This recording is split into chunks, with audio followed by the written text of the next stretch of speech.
김주행 할머니는 창밖으로 보이는 감나무를 바라보며 한숨을 내쉬었습니다. 77세의 나이에도 허리는 곱고 눈빛은 여전히 또렷했지만 요즘은 누구와 대화할 일이 거의 없었습니다. 젊은 시절 주행 할머니는 특별했습니다. 해방 후 모두가 어렵던 때에 마을에는 한의원이 하나 있었는데 그곳에서 조제사로 일하며 약초와 침수를 배웠거든요. 주행이 넌 왜 남자가 아니라 여자로 태어난 거냐? 네? 그게 무슨 말씀이세요? 손이 야무지면서도 감각이 예민한 것이. 남자로 태어났다면 내 정식 제자로 거둬 키웠을 텐데. 왜 하필이면 여자 몸에 들어가 태어난 거야? 젊었던 주행 할머니에게 당시 스승과 같았던 한의원 선생님의 말씀은 고마우면서도 슬펐습니다. 난 고작 여자라는 이유 때문에 의원이 될 수 없는 건가? 하지만 그런 할머니의 슬픔도 잠시 6.25 전쟁이 터지고 말았습니다. 같은 민족끼리 총칼을 들이밀고 싸우던 시대. 비교적 안전한 산골에 있었던 할머니의 마을에는 피난민들이 몰려들었고 당연히 이곳저곳이 아픈 환자들이 속출했습니다. 허리가 너무 아파요. 폭격이 터질 때 그 옆에 서 있다가 쓰러졌어요. 어떻게, 뭐부터 해야 하지? 머리가 새하얘지던 그때 한의원 선생님이 말씀하셨습니다. 주행아, 뭐하니? 얼른 뜸하고 침통 안 들고 오고. 네? 아, 네! 그때부터 주행 할머니의 수련은 뜻밖의 계기로 시작되었고 마을의 아픈 사람들을 할머니가 돌봐야 했죠. 그 후로 70년이 넘도록 주행 할머니는 의수를 갈고 닦았습니다. 아이고, 또 혼잣말을 하고 있었네. 강산이 여러 번 바뀌는 동안 젊고 아름답던 할머니의 얼굴에는 주름이 찾아왔지만 할머니의 의술의 품은 젊을 적보다 훨씬 더 넓고 깊었으며 바늘 끝은 날카로웠고 뜸의 온기는 따뜻하고 넉넉했습니다. 약초 좀 캐볼까? 이른 아침 할머니는 옅게 웃으며 뜰로 나가 약초들을 살펴보았습니다. 쑥, 삼백초, 당귀. 평생 동안 산과 들에서 직접 캐온 약초들이 작은 텃밭 한 구석을 가득 메우고 있었습니다. 주행 할멈, 나 침 좀 놔줘. 무슨 또 침을 놔요? 그냥 저 앞에 정형외과나 가봐요. 아이 참, 저번에도 주행 할멈 말 듣고 양이 찾아갔다가 돈만 왕창 깨지고 왔어. 아픈 건 하나도 안 낫고. 주행 할머니, 나도 뜸 좀 놔줘요. 대학물까지 먹은 의사들이 영 시원치 않아요. 아이고, 다들 정말 알아서 좀 하라니까. 나도 이제 늙어서 하기 힘들어. 에이, 어차피 다 해줄 거면서. 너무 그렇게 튕기지 말고요. 마을 사람들은 몸이 아프면 병원보다 주행 할머니를 먼저 찾곤 했습니다. 세상에 날고 긴다는 병원을 가도 낫지 않던 통증들이 신기하게도 할머니가 우린 약을 먹고 나면 대부분 나아졌고 침과 뜸을 받고 나면 금세 좋아졌거든요. 하지만 도시에 사는 자녀들과 손자의 생각은 달랐습니다. 할머니, 그런 민간요법은 이제 시대에 안 맞다니까요. 몸이 아프면 병원 가세요. 찾아오는 동네 사람들도 굳이 상대하지 마시고요. 그러다가 문제라도 생기면 어쩌시려고 그래요. 지난번 손자 민준이가 명절에 와서 한 말이었습니다. 할머니가 손목이 아프다고 하자 약초 우린 물 대신 자기가 처방한 약을 사다 주며 한 소리였죠. 민준이는 전주에서 작은 병원을 운영하고 있었습니다. 의대를 졸업하고 전문의까지 따서 병원을 개업한 상태였죠. 하지만 요즘은 대형 종합병원들이 전주에 들어서면서 환자가 줄어 걱정이 많다는 소문을 들었습니다. 우리 민준이도 참 고생이 많네. 민준이는 주행 할머니의 오랜 경력과 신묘한 한방 능력에는 어느 정도 신뢰를 보냈지만 시대가 바뀌었고 한의원 자격증이 없으면 법률적으로 문제가 생길 수도 있다는 것을 알기에 걱정을 하는 거였습니다. 그런데 어느 날 밤 뜻밖의 전화가 걸려왔습니다. 할머니, 저예요. 민준이요. 응? 우리 손주. 갑자기 이 늦은 시간에 어쩐 일이니? 전화기 너머로 들려오는 손자의 목소리는 평소와 달리 떨리고 있었습니다. 할머니, 혹시 시간 되시면 전주로 좀 내려오실 수 있으세요? 다음 날 아침 민준이가 직접 차를 몰고 시골집으로 내려왔습니다. 할머니는 깜짝 놀랐습니다. 평소 같으면 시외버스 표나 끊어주고 혼자 올라오라고 했을 텐데 직접 마중을 나온 건 처음이었거든요. 민준아, 무슨 일이니? 얼굴이 왜 이렇게 상했어? 민준이의 얼굴은 며칠 못 잔 것처럼 푸석했고 눈 밑에는 시커먼 다크서클이 져 있었습니다. 할머니, 솔직히 말씀드릴게요. 지금 병원 상황이 너무 힘들어요. 민준이는 떨리는 목소리로 상황을 설명하기 시작했습니다. 전주 시내의 대형 종합병원들이 들어서면서 환자가 급격히 줄었고 설상가상으로 의료기기 대출금과 건물 임대료까지 겹쳐서 3개월 후면 문을 닫아야 할 상황이라는 것이었습니다. 그런데도 포기할 수 없는 이유가 있어요. 민준이는 주저하다가 입을 열었습니다. 7살 소희라는 아이가 있어요. 급성 림프구성 백혈병인데 부모님이 농사꾼이라 큰 병원 치료비를 감당할 수 없어서 저희한테 왔거든요. 주행 할머니는 손자의 말을 조용히 들었습니다. 항암 치료는 하고 있는데 자꾸 컨디션이 안 좋아져요. 다른 의사들은 큰 병원으로 가라고 하고 저도 아이를 위해서는 그러는 게 나을 것 같아서 몇 번이나 추천했는데 부모님이 원장님만 믿는다면서 절대 가려고 하지 않아요. 그래. 안타까운 사연인 건 나도 알겠어. 그런데 그 이야기를 왜 나한테 하는 거니? 사실은요. 제가 어릴 때 할머니가 저 치료해 주실 때가 생각나더라고요. 할머니 손만 대면 열이 싹 내리고 몸이 편해지고 아무리 과학적으로 생각해봐도 할머니께는 뭔가 특별한 관찰력이 있으신 것 같아요. 민준이의 눈에는 간절함이 가득했습니다. 소희의 병이 할머니를 통해서 나아질 거라고 믿지는 않아요. 하지만 아무리 지금 제 병원이 힘들다고 해도 저도 결국 의사예요. 혹시나 제가 놓치고 있는 건 없는지 매일 불안해서 미치겠어요. 그러니까 할머니가 자세히 좀 봐주세요. 소희한테 뭐 필요한 건 없는지, 그리고 저희가 놓치고 있는 건 없는지를요. 할머니는 한참을 고민했습니다. 자신의 의료기술을 어느 정도 무시하던 손자가 갑자기 도움을 청하다니. 의아한 마음도 있었지만 아픈 아이 이야기를 들으니 가슴이 먹먹해졌습니다. 그래, 한번 가보자. 전주로 올라가는 차 안에서 민준이는 계속 할머니에게 양해를 구했습니다. 할머니, 병원 직원들이 처음에는 좀 거북해할 수도 있어요. 요즘은 다들 현대의학만 믿거든요. 걱정 마라. 나도 세상 사람들이 나를 어떤 식으로 볼지는 예상되니까. 하지만 막상 병원에 도착하니 상황은 예상보다 훨씬 험악했습니다. 원장님, 아무리 그래도 이건 정말 아니지 않아요? 수간호사인 박미정이 인상을 찌푸리며 다가왔습니다.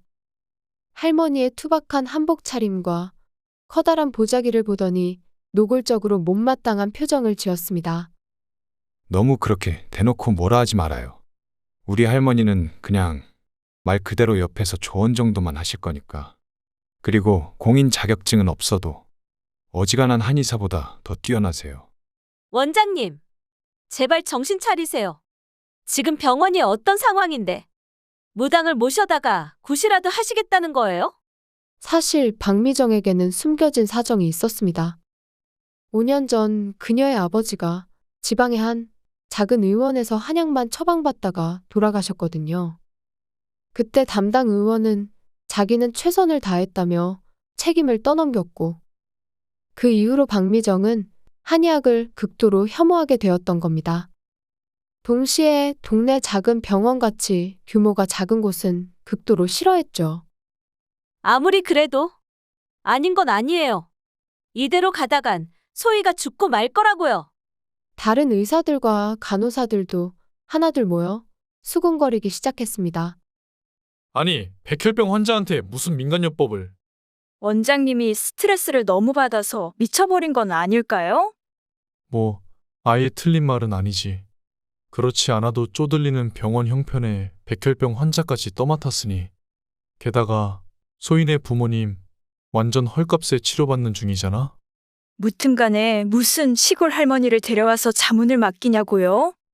주행 할머니는 이런 반응을 어느 정도 예상했지만 막상 당하고 보니 기분이 상했습니다. 하지만 꾹 참고 민준이를 따라 환자방으로 향했습니다. 7살 소희는 항암치료 부작용으로 이미 머리카락을 모두 밀어버린 상태였습니다. 창백한 얼굴에 축 늘어진 눈을 보니 할머니의 가슴이 저렸습니다. 소희야, 선생님 왔어. 민준이가 부드럽게 말하며 다가가자 소희는 힘없이 고개를 돌렸습니다. 선생님, 오셨어요? 주행 할머니는 소희가 들고 있는 휴대폰을 슬쩍 살폈습니다. 소희 또래의 아이들이 즐거운 표정으로 건강하게 뛰놀고 있는 영상이 나오고 있었습니다. 저도 얘네처럼 곧 뛰어다닐 수 있겠죠? 가슴이 뭉클해지는 말이었습니다. 무엇보다 힘든 상황 속에서도 희망을 잃지 않고 의젓하게 버티는 소희가 너무나도 대견했죠. 민준이가 고개를 끄덕이며 말했습니다. 그럼 물론이지. 소희 넌 곧 나을 거야. 선생님이 약속할게. 할머니는 소희의 작은 손을 잡고 맥을 짚어보았습니다. 오랜 경험으로 느끼기에 뭔가 이상했어요. 단순한 항암치료 부작용치고는 맥이 너무 불안정했습니다. 민준아, 이 아이 최근에 먹은 약이랑 처방 목록 좀 보여줄래?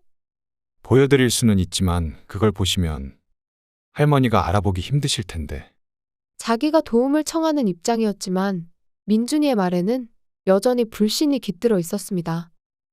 그런 손자의 태도에 기분이 좋지 않았지만 일단 눈앞의 소희를 살려야 한다는 생각에 해결 방법부터 찾았습니다. 결국 한의학이나 양의학이나 자연 성분을 기반으로 약을 만드는 건 동일해. 네가 처방한 약들의 성분이 뭔지 나한테 설명을 해줘. 나머지는 내가 알아서 다 할 테니까. 그날 이후 할머니는 매일 병원에 와서 소희 곁을 지켰습니다. 거처는 민준이네 집이었죠. 다른 직원들은 여전히 곱지 않은 시선을 보냈지만 할머니는 개의치 않고 소희의 상태를 세심히 관찰하는 데 집중했습니다. 이상해. 처방하는 약 성분에는 이상이 없어. 그리고 민준이 네가 그랬지? 지금 소희가 받는 치료는 가장 정석적인 방법이라고. 네, 맞아요. 다른 대형 병원에서 검진 기계가 더 발전했을지는 몰라도 치료 방법 자체는 우리 병원도 뒤처져 있지 않으니까요. 그런데 도대체 왜 이러는 거지? 할머니가 낮게 중얼거렸습니다. 소희의 컨디션이 묘하게 들쑥날쑥거렸거든요. 항암 치료 후에 어떤 날은 괜찮다가 갑자기 다음날 심하게 악화되곤 했습니다. 물론 그 정도 변동은 감안할 수 있었지만 문제는 그게 너무 심하다는 거였어요. 뭐가 이상한가요? 민준이가 물었습니다. 민준이는 조금씩 할머니의 관찰력을 인정하기 시작한 상태였습니다. 소희의 상태가 너무 불규칙해. 아무리 항암치료 부작용이라도 어느 정도 패턴이 있어야 하는데. 그때 할머니는 소희 침대 옆 테이블을 유심히 살펴보았습니다. 비타민병, 영양제, 면역력 강화제, 여러 가지 보조제들이 놓여 있었어요. 민준아, 이 영양제들은 누가 관리하니? 주로 수간호사님이 체크해 주세요. 소희 부모님이 시골 사람들이라 이런 건 잘 모르시거든요. 수간호사라면 첫날부터 나를 대놓고 반대했던 박민정이라는 사람? 네, 맞아요. 할머니는 방치된 약병 중 하나를 들어 냄새를 맡아봤습니다. 미묘하지만 이상한 냄새가 났어요. 달콤하면서도 약간 쓴맛이 나는 냄새. 그건 익숙한 느낌이었습니다. 이건 뭐에 쓰는 거니? 종합영양제예요. 환자의 저하된 체력 보조용이고요. 이것도 보통 환자들한테 처방하는 거니? 아니요. 이건 수간호사님이 특별히 부탁한 거예요. 자기도 소희가 신경 쓰인다면서 직접 해외 수입품으로 들여왔더라고요. 비용이 좀 들긴 했지만 저도 검토해보니까 좋은 것 같아서 승인했고요. 박민정 수간호사가 특별히 처방을 부탁했더라. 그날 밤 할머니는 잠을 이루지 못했습니다. 박민정 수간호사가 특별 처방을 부탁했다는 그 약. 그 냄새가 계속 신경 쓰였거든요. 분명 어디서 맡아본 것 같은데 익숙하면서도 흐릿했습니다. 아, 맞다. 그걸 왜 이제야 기억한 거지? 그러던 새벽 갑자기 기억이 났습니다. 50여 년 전 마을에 식중독이 돌았을 때였어요. 그때 미군이 지원했던 약에서 나던 상한 의약품 냄새와 비슷했습니다. 설마 박민정 그 사람이 소희한테 몹쓸 마음을 가지고 있는 건 아니겠지? 집에서 쉬고 있던 주행 할머니는 시간을 확인했습니다. 이미 시간은 새벽 1시. 늦은 밤이었죠. 할머니가 급하게 현관으로 향하며 말했습니다. 민준아, 오늘 소희 병실 담당 간호사가 누구니? 오늘이요? 아마 박민정 간호사일 거예요. 왜 또 하필 그 사람이야? 주행 할머니의 발걸음이 다급해지기 시작했습니다. 민준이와 함께 급하게 달려간 병원. 그곳에서 발견한 건 어둠 속에 잠든 소희 곁에 서 있던 박민정 간호사였습니다. 소희야, 미안해. 하지만 이건 나라도 어쩔 수 없는 일이야. 너 하나의 희생으로 여러 사람들이 살 수 있는 거니까. 박민정 간호사가 잠든 소희 곁에서 무언가를 하고 있었습니다. 이봐요. 거기 지금 뭐 하는 거예요? 주행 할머니가 호통을 치며 다가갔습니다.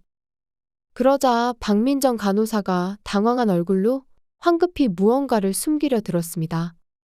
등 뒤에 숨긴 게 뭐예요? 뭐길래 그렇게 죄책감 가득한 얼굴이냐고요? 할머니가 신경 쓸 일 아니에요.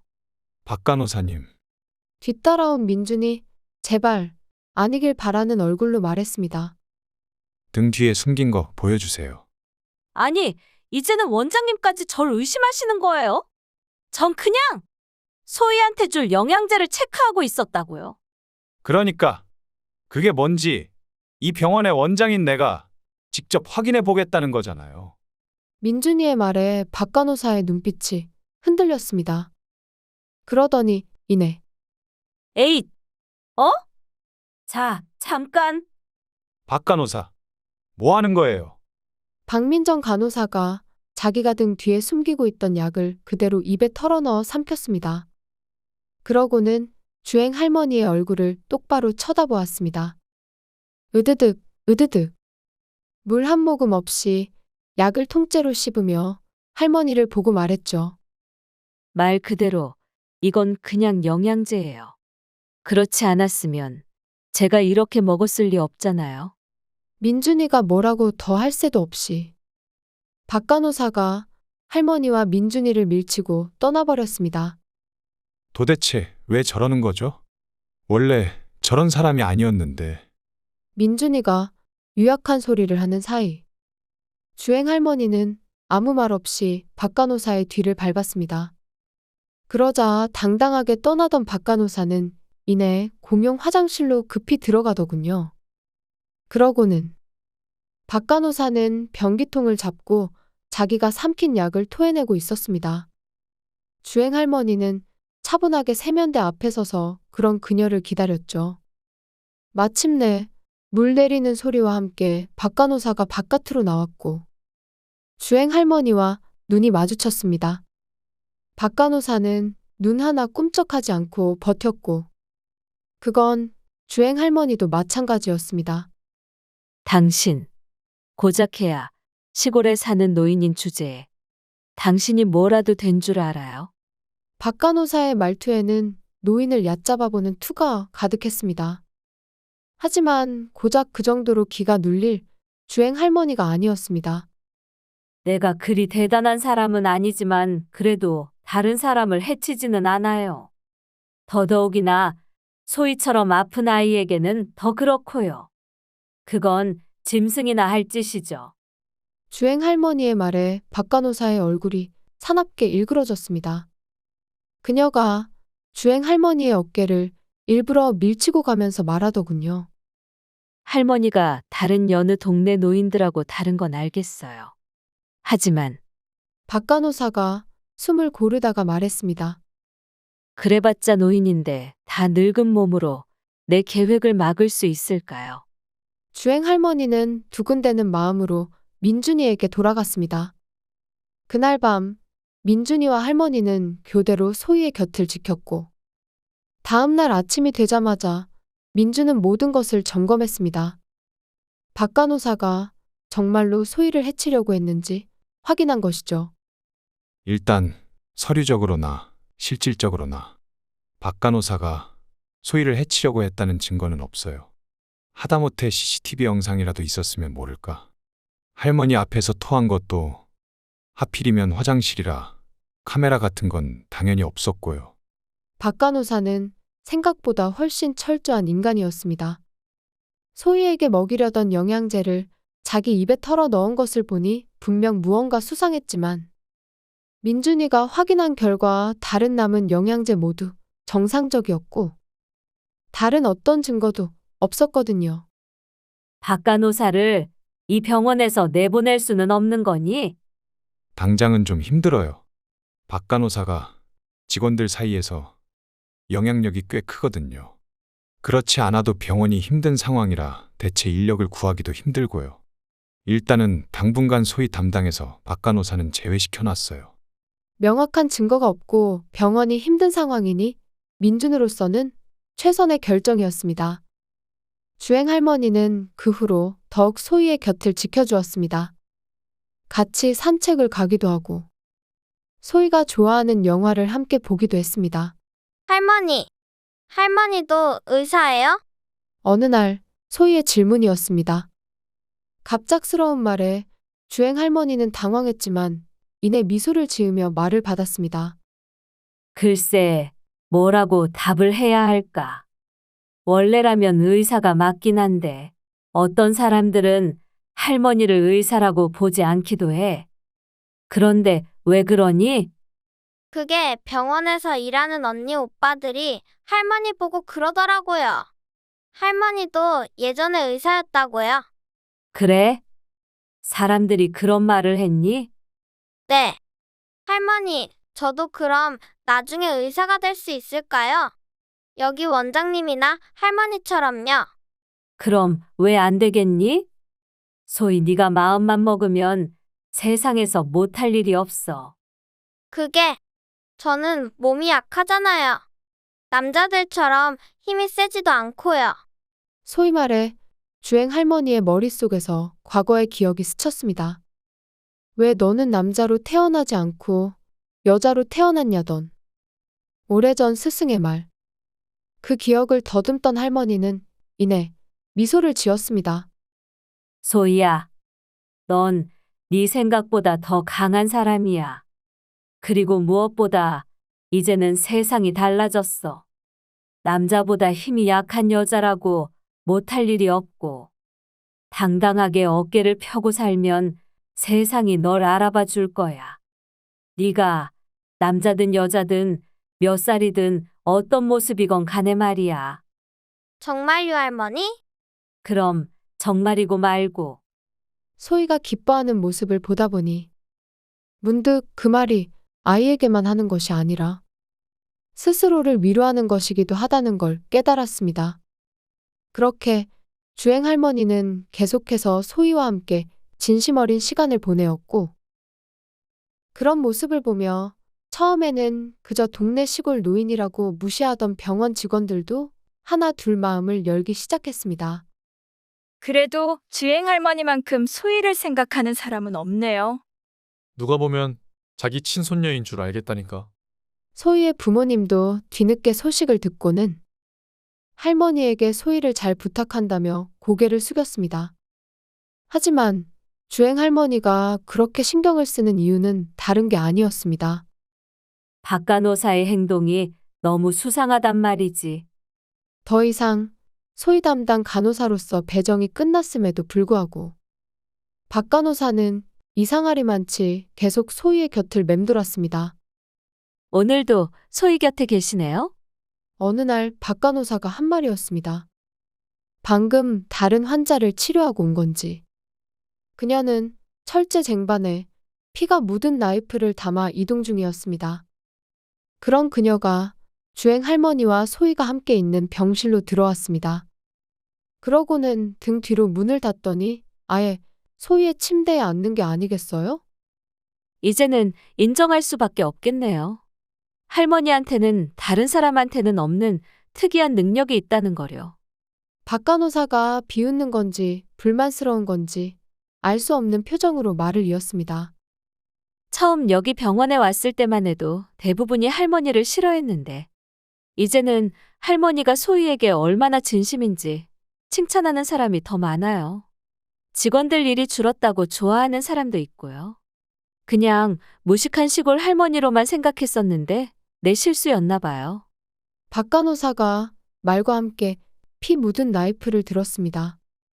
예리하고 날카로운 수술용 메스였습니다. 박 간호사가 그것을 들고 주행 할머니에게 슬쩍 겨누며 미소 지었습니다. 거의 다 끝난 일이었는데 어디서 이런 귀찮은 방해꾼이 나타난 건지 어쩌면 특단의 대책이 필요할지도 모르겠어요. 서늘한 기운에 주행 할머니가 자기도 모르게 소희를 끌어안으려던 찰나 병실의 문이 벌컥 열렸습니다. 박 간호사는 언제 그랬냐는 듯 나이프를 다시 내려놓고 자리에서 일어났죠. 병실에 들어온 건 민준이었습니다. 박 간호사님, 이 병실에는 되도록 들어오지 말라고 했을 텐데요. 네, 알아요. 그냥 지나가다가 우리 소희 얼굴이 너무 보고 싶어서 잠깐 들렀어요. 명색이 이전 담당 간호사였으니까요. 도대체 박 간호사가 왜 저러는 건지. 민준이는 이해가 안 간다는 식으로 반응했지만 주행 할머니의 촉은 달랐습니다. 뭔가 이상해. 조만간 뭔가 일을 저지를 것 같다고. 설마요. 그래도 명색이 간호사인데. 아직도 순진한 소리를 하는 민준이에게 할머니는 혀를 찼습니다. 전쟁 중에 먹을 게 다 떨어지면 의원에서 누가 제일 무서운 줄 아니? 글쎄요. 바로 옆에 누워있는 다른 환자야. 어젯밤까지만 해도 같이 아파하고 콩 한 쪽도 나눠 먹던 사이에서 자기가 아프면 금세 돌변하는 게 바로 인간이라고. 말을 들은 민준은 고민하다가 입을 열었습니다. 걱정하시는 마음은 알겠어요. 하지만 그렇다고 마땅히 방법이 있는 건 아니잖아요. 이미 증거를 잡아보려고 했지만 박 간호사가 철저하게 빠져나가는 중이고요. 날 이용해. 네? 이용하라니요? 다음 주쯤에 내가 자리를 비울 거라고 은연중에 박 간호사 앞에서 흘려봐. 그리고 병실에 카메라를 설치해보고. 하지만 할머니, 그럼 소희가 위험하지 않을까요? 아니, 그러지 않을 거야. 나한테 다 생각이 있으니까. 시간이 흘러 미리 계획한 날짜가 되었습니다. 할머니는 병원을 떠났고 평소 항상 할머니가 함께하던 병실에는 소희 홀로 남아 있었습니다. 담당 간호사는 할머니만큼 소희에게 관심을 기울이지 않았거든요. 그리고 그날 늦은 새벽, 굳게 닫혀 있어야 할 소희의 병실 문이 스르륵 열렸습니다. 소희야, 자니? 음울한 목소리의 주인공은 박 간호사였습니다. 그녀의 손에는 투명한 액체를 담은 주사기가 들려 있었죠. 소희는 그런 그녀의 접근은 꿈에도 모른 채 이불을 머리끝까지 뒤집어 쓰고 잠들어 있었습니다. 소희야, 정말 자는 거지? 그렇지? 박 간호사가 다시 한번 소희가 자는지 확인하더니 이내 주사기를 소희의 링거 호스에 꽂았습니다. 투명한 액체가 소희의 몸에 연결된 호스를 타고 주입되었죠. 그리고 그때였습니다. 역시 내가 떠나자마자 본색을 드러내는구나. 뭐야? 갑작스러운 주행 할머니의 목소리. 박 간호사가 황급히 소리의 근원을 향해 고개를 돌렸습니다. 하지만 어디에도 할머니의 모습은 보이지 않았습니다. 아니, 정확히 말하면 이쪽이야. 소희처럼 이불을 덮고 누워있던 할머니가 이불을 걷고 정체를 드러냈습니다. 깜짝 놀란 박 간호사가 주사기를 떨어뜨리고 뒤로 물러났습니다. 다 당신이 왜 여기에? 분명히 시골로 떠났다고 들었는데. 그래, 그랬었지. 하지만 너 같은 인간이 소희 곁에 있는데 쉽사리 갈 수야 있겠어? 주행 할머니가 두 눈을 빛내며 말했습니다. 할머니는 재빨리 박 간호사가 떨어뜨린 주사기를 주워들어 증거를 채집했죠. 이 늦은 새벽에 도둑처럼 기어들어와서 소희의 몸에 뭘 주사하려고 했는지 어디 한번 알아봐야겠네. 모든 증거는 저기 방구석에 있는 카메라에 찍혔을 테니까. 카메라? 뭐야? 도대체 언제 카메라까지 설치를? 제기랄? 박 간호사가 이를 아득 물더니 다급히 병실을 빠져나가려고 했습니다. 하지만 이미 입구에는 민준이가 경찰과 함께 서 있었죠. 원장님. 경찰관님들, 저기 저 사람입니다. 저 정신 나간 여자가 우리 병원의 환자를, 그것도 미성년자를 해치려고 했어요. 민준이의 말에 경찰들이 굳은 표정으로 박 간호사를 체포했습니다. 박 간호사는 악을 지르며 발악을 했죠. 그만? 이거 당장 안 나? 원장님, 이거 지금 실수하시는 거예요. 내 계획대로 해야 나도 살고 병원도 산다고요. 모두 다 망하고 싶어요? 몇 달 후 사건의 진상이 밝혀졌습니다. 경찰의 조사 끝에 박 간호사가 자백을 한 것이었죠. 그녀의 증언에 따르면 인근 대형 병원 중 하나가 의료사고를, 그것도 가장 충격이 센 미성년자 사망사고를 사주했고 막대한 보상을 제안했다는 거였습니다. 도대체 왜 그런 짓을 했냐는 경찰의 물음에 박 간호사는 이렇게 답했다고 하더군요. 그렇게 해야 더 이상 낙후된 지방병원에서 사람들이 죽지 않을 테니까. 대학병원에서 그랬단 말이에요. 의료사고를 내서 병원을 헐값에 인수하고 나면 우리 병원 식구들하고 원장님까지 모두 다 자리 보존해주겠다고요. 그럼 모두가 행복해질 수 있는 거였는데 이게 다 그 망할 할머니 때문에, 그 할머니 때문에 망한 거라고요. 충격적인 사실에 민주는 한동안 우울감을 감추지 못했습니다.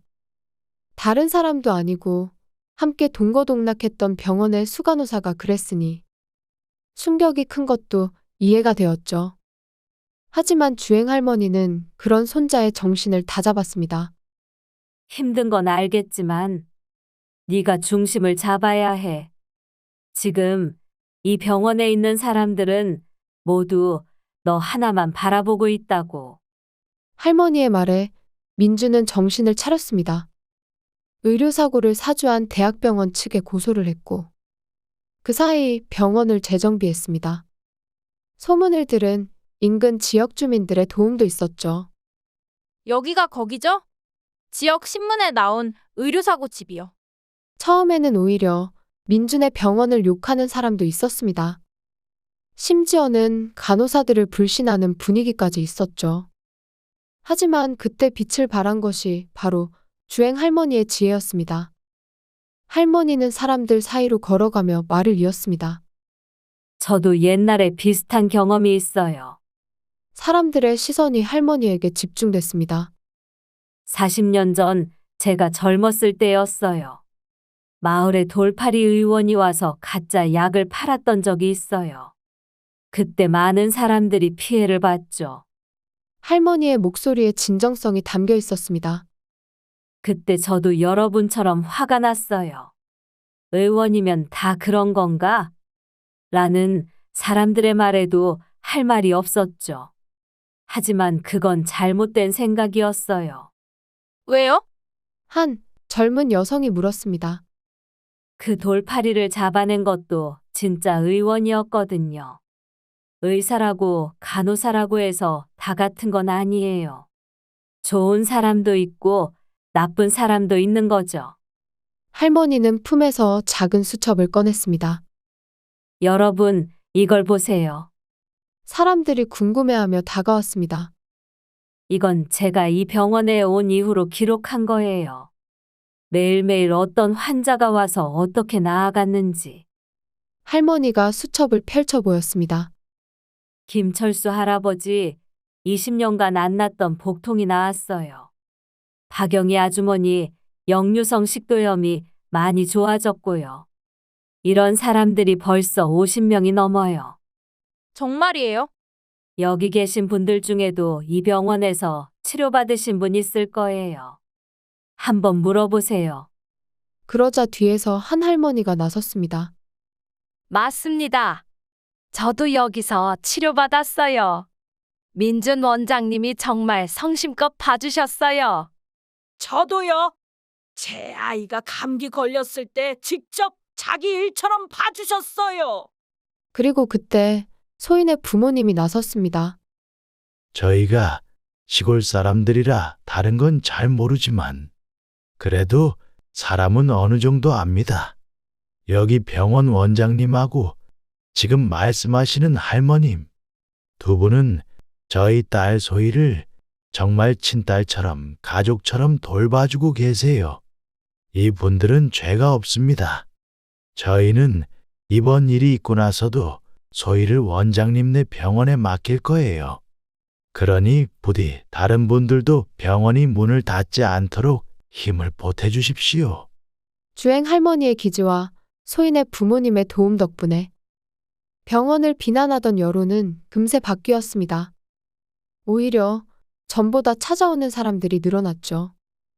어느 날 민준이 말했습니다. 할머니, 당분간 병원에 더 자주 계셔 주시면 안 될까요? 왜? 특별한 이유라도 있니? 그게 사람들이 저번 사건 이후로 할머니를 약간 의인처럼 생각하는 것 같아요. 각박한 세상에서 정말 남을 위해서 행동하는 사람으로요. 그냥 할머니를 보러 오시는 분들도 계시는 거 이미 아시잖아요. 민준이의 말은 사실이었습니다. 실제로 갑작스레 찾아와 악수 한 번 하자고 하는 할아버지도 있었고 건강 음료를 건네는 어르신들도 있었죠. 할머니가 우리 노인들의 면을 세워줬어요.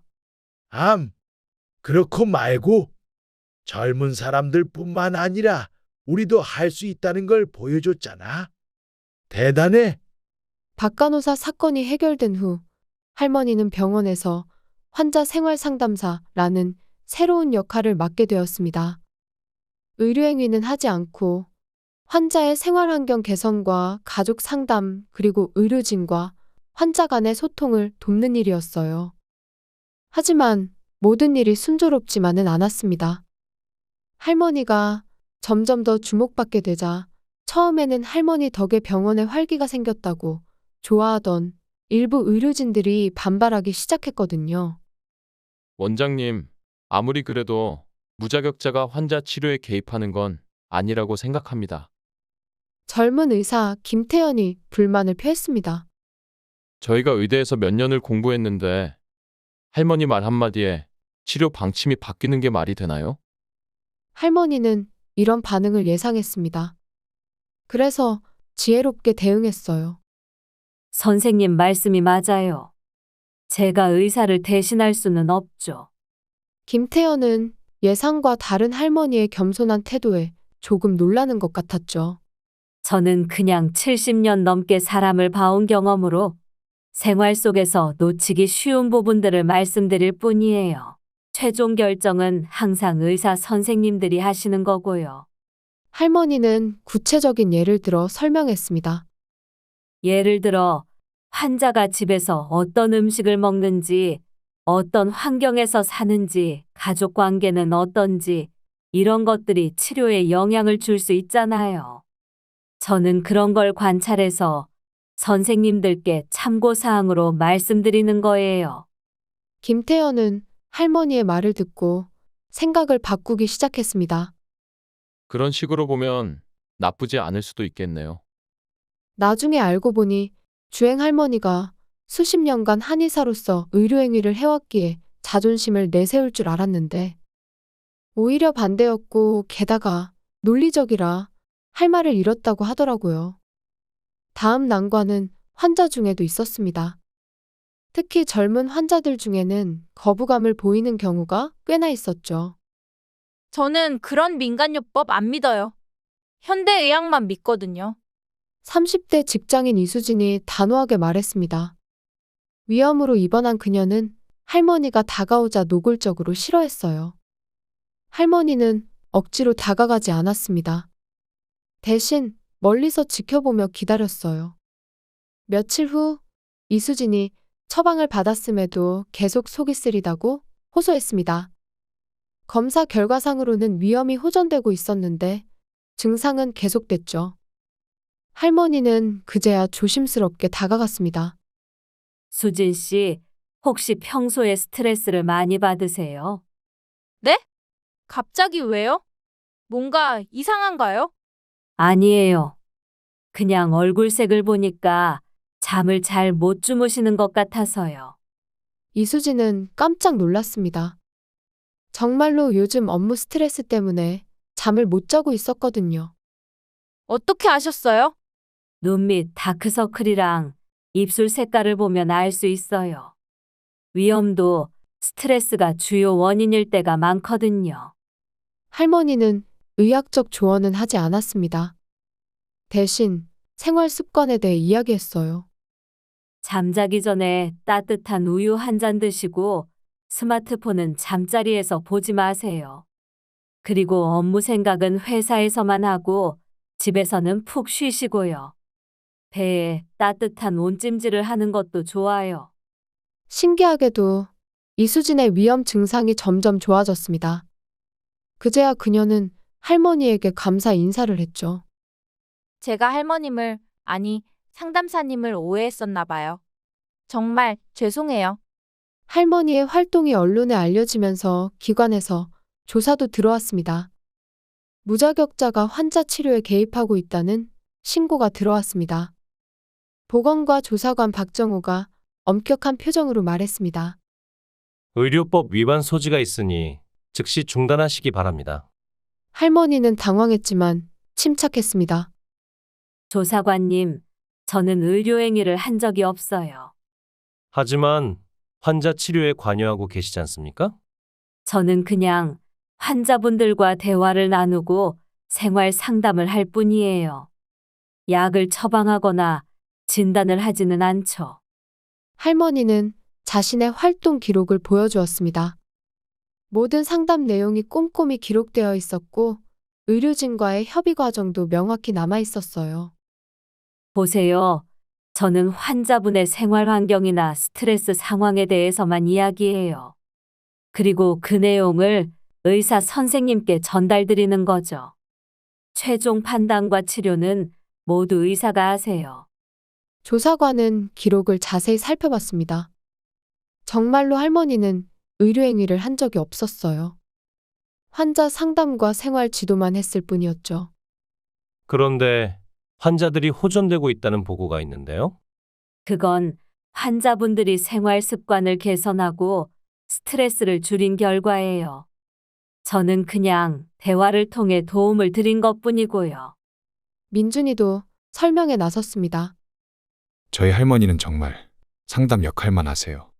모든 의학적 판단은 저희 의료진이 하고 있습니다. 조사관은 일주일간 병원을 관찰한 후 결론을 내렸습니다. 의료법 위반 사항은 없는 것으로 판단됩니다. 다만 앞으로도 의료 행위와 상담을 명확히 구분해서 활동해 주시기 바랍니다. 할머니는 안도의 한숨을 쉬었습니다. 이제 민준의 병원은 완전히 새로운 모습이었습니다.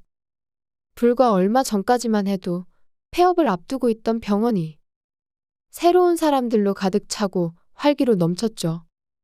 민준은 이 모든 게 할머니 덕분이라며 항상 감사를 표했습니다. 어느 날 민준이 입을 열었습니다. 할머니 급여 문제를 정식으로 해결해야겠어요. 민준이가 할머니에게 말했습니다. 무슨 급여야, 괜찮다. 안 돼요. 할머니도 정식 직원이셔야죠. 병원은 할머니의 직급을 변경했습니다. 병원 코디네이터라는 직함 아래 할머니는 이제 병원 환자 전반에 필요한 사항을 돌보고 어려움이 있으면 언제든지 도울 수 있게 되었죠. 월급 또한 적지 않아서 기본적인 생활비는 물론 어지간한 직장인보다도 더 풍족했습니다. 이제 할머니도 4대 보험 가입자세요. 민준이가 웃으며 말했습니다. 주행 할머니는 77세에 생전 처음으로 정식 직장인이 된 것이었습니다. 내가 어릴 적에는 남자로 태어나지 못해 서러웠는데 이제 정말 세상이 바뀌었구나. 노인이라고 해서 못할 일이 없는 거야. 6개월 전만 해도 파산 직전이었던 민준의 병원은 이제 안정적인 흑자를 기록하고 있었습니다. 할머니, 이번 달 수입이 작년에 비해 거의 3배예요. 민준이가 기쁘게 보고했습니다. 하지만 더 중요한 건 환자들이 만족해 한다는 거예요. 재방문율이 70%를 넘어요. 그래? 그렇담 다행이네. 할머니는 돈보다 환자들의 만족을 더 중요하게 생각했습니다. 민준아, 돈을 많이 버는 것보다 환자들이 건강해지는 게 더 중요해. 그게 의사의 본분이잖니. 할머니 말씀이 맞아요. 돈은 자연스럽게 따라오는 거고요. 민준이는 수익의 일부를 의료진 처우 개선과 의료장비 업그레이드에 투자했습니다. 그리고 할머니를 위한 전용 상담실도 마련했죠. 고급 책상에 하얀 벽지까지. 모든 게 완벽했습니다. 여기가 내 사무실이라니 정말 꿈만 같구나. 가장 큰 변화는 할머니와 민준이의 관계였습니다. 할머니, 이번 추석에는 저랑 같이 시골집에 다녀오시는 건 어때요? 정말? 바쁘지 않니? 할머니가 더 중요하죠. 그동안 제가 너무 무관심했던 것 같아요. 민준이는 이제 몇 달에 한 번씩 시골집을 찾아가기 시작했습니다. 병원 일도 중요하지만 할머니와의 시간이 더 소중하다는 걸 깨달았거든요. 덕분에 할머니는 고향 마을 사람들하고도 유대를 끊지 않고 행복하게 지낼 수 있었습니다. 어느 봄날 저녁, 할머니와 민준이는 병원 옥상에서 전주 시내를 바라보고 있었습니다. 민준아, 내가 이렇게 도시에서 인정받을 줄은 정말 꿈에도 몰랐어. 모두 네 덕분이야. 제가 도움을 제대로 드린 것도 없는데요. 모두 다 할머니 능력으로 얻으신 거예요. 오히려 제가 도움을 받았죠. 아니야. 나 혼자서는 아무것도 못했을 거야. 네가 믿고 따라줬기 때문에 가능했던 거지. 저도 할머니가 없었으면 진짜 의사가 뭔지 몰랐을 거예요. 제가 세상을 다 안다고 생각했는데 아니었다는 걸 요즘 많이 깨달아요. 둘은 잠시 조용히 야경을 바라봤습니다. 할머니, 앞으로도 계속 함께 해주실 거죠? 물론이지. 우리 민준이가 훌륭한 의사가 되도록 내가 끝까지 도와줄게. 그날 밤 할머니는 집으로 돌아와 일기를 썼습니다. 77세에 새로운 인생을 시작하게 될 줄은 몰랐다. 평생 시골에서만 살다가 전주 병원에서 이런 일을 하게 되다니. 가장 기쁜 건 우리 민준이와의 관계가 좋아진 것이다. 이제는 서로를 존중하고 아끼는 진짜 할머니와 손자가 된 것 같다. 그리고 무엇보다 아픈 사람들을 도울 수 있어 정말 행복하다. 내 70년 경험이 헛되지 않았구나. 내일은 또 어떤 환자를 만날까?